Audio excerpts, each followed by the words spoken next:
Aisha for an hour. Say you tired of talking about it, but don't knock us and say we beat up. Just say let's change the subject. Let me see if I can try to understand what you're saying, Shannon. Basically, what you're saying, we should have a little bit more grace for this woman because she didn't come from the street. She don't have a track record of promiscuity. She's not on the record doing all this other shit. So you're saying that she shouldn't get beat up as much as she's being beat up. Is that what you're saying? No, that's not what I'm saying. It's okay I think that we're just going overboard with it. Okay, she made a mistake, right?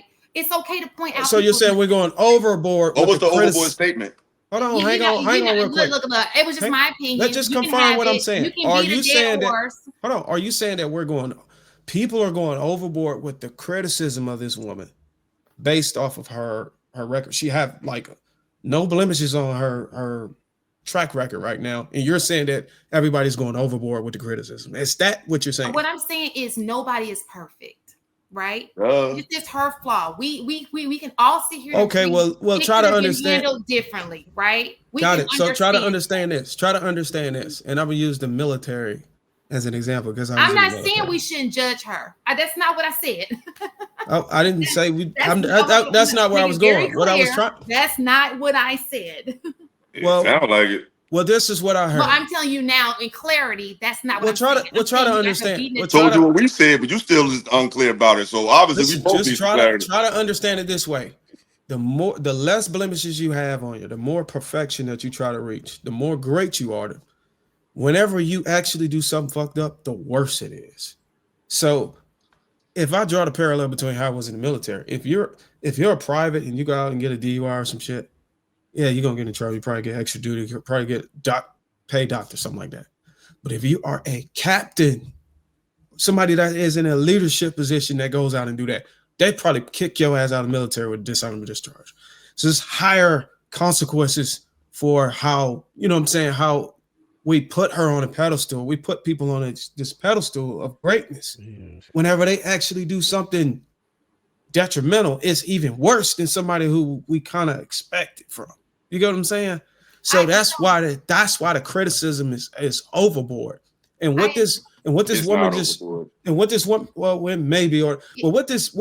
showcasing is that the light that Steph Curry has is shining over her is so massive that even her acting career, her cooking, or whatever the hell she tried to do, could not get her from there. Like it was a desperation move.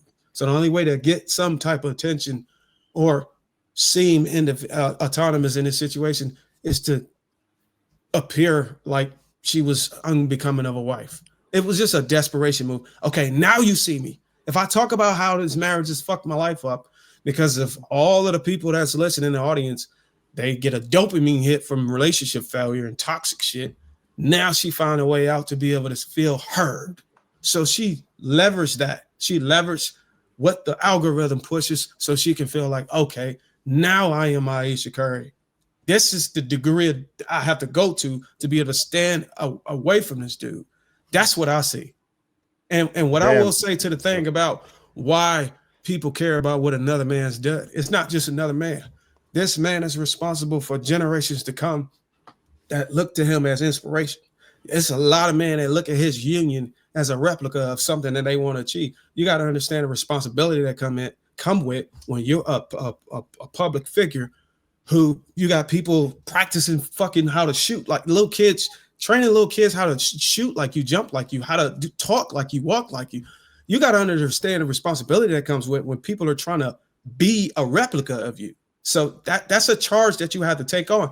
And unfortunately, a lot of our people don't even value that. We have rappers, artists, singers, people who speak in front of a microphone. They don't give a fuck about the level of inspiration they have to give to the generations to come. It's me, it's my money, it's my bag. Fuck them. But you don't understand all these little ones following behind you. That's why we care about it. That's why we care about somebody who is LeBron James, the decisions he make. We care because we have so many people that are trying to mimic those same decisions. So you have to look at it from that angle. So I got a question for the panel. Real fast. So me telling you to give her grace, I never said she wasn't wrong. It's just like, okay, he made a mistake.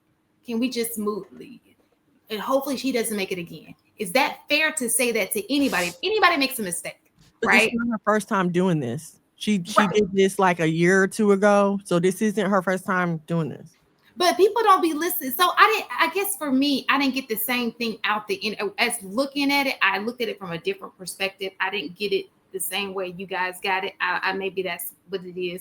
But I see how you took it. I take on, because of the way you guys are talking, I can put myself in your shoes. Like, okay, well, I can see why they may think it's disrespectful. Because I'm not a man. You guys have said men look at it totally different. So if a man did that to his wife, that's not disrespectful? Oh, absolutely. So that's what I'm saying. I don't know what you're saying. But even then, we asked for grace, right? We just asked for grace with take whatever his name was, right? It's the same thing. It's not. Like this so is I got a question for the panel, y'all. So it's okay for her to be disrespectful, but not okay for a man. I mean, I make that. Why is it not the same? I think you just be conflating stuff. I think everybody agrees that that's pretty much the same thing. But I did have a question for the panel. Oh, okay. So has marriage lost its value in our community, or have people lost discipline? Discipline. I think it's both. Yeah, I think it's both. I think it's lost its value and people have lost discipline, and one might run into the other, right? Like over time, marriage has lost its value due to people not being disciplined. So people not understanding the reality and the responsibility that may come along with marriage, and with the lack of discipline in us now trying to get married, the divorce rate is getting higher and higher and higher, right? Because we don't know how to function in a marriage. And I'm speaking for both men and women. I don't think it's just a women thing. I think it's on both sides. Even going back to the conversation with men being wired to, sleep around or whatever, a point of that is being disciplined in yourself and not allowing your body, right, to dictate what your mind does and make decisions for your entire family. And just the same way with women, and not using their platforms in Aisha Curry's situation to, say certain things that might be disrespectful to the marriage and might be detrimental to the marriage. I feel we all lack discipline in that regard. So we don't care as much about marriage. And a lot of people, especially a lot of young people, younger generations, don't even see the value in getting it because of the lack of discipline they have and that they've seen generations before them have. Yeah, I believe marriage lost its value when people started to strip it of its parts, of what causes it to operate initially, what it was fundamentally built on. People stripped it of how are you supposed to conduct yourself, what's expectations from a man and woman in a marriage. Once you start tearing away those parts out of it, then you lose the value.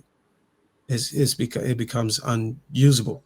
So you know what I'm saying, you have to establish that we're going to use marriage for what it was founded upon, the original creator. You know what I'm saying? The way that was constructed, and then go into it. But if you don't go into it at that, then now you got to try to just wing it. It don't have any structure that way. So that's whenever I would say that marriage lost its value. Mm-hmm. I think marriage lost its value is piggybacking on the fact that people just don't value people anymore. And I think anything that's involving interaction with people is going to suffer. And I think people just don't value each other like they used to, and they look at each other as expendable. And it's become very transactional. I just think there's just a lack of genuine care for just humanity. Everything is there's no more conversation. It's emojis. It's like we just desensitized to human interaction. And I think any relationships is going to show the fruits of that. And marriage is no different.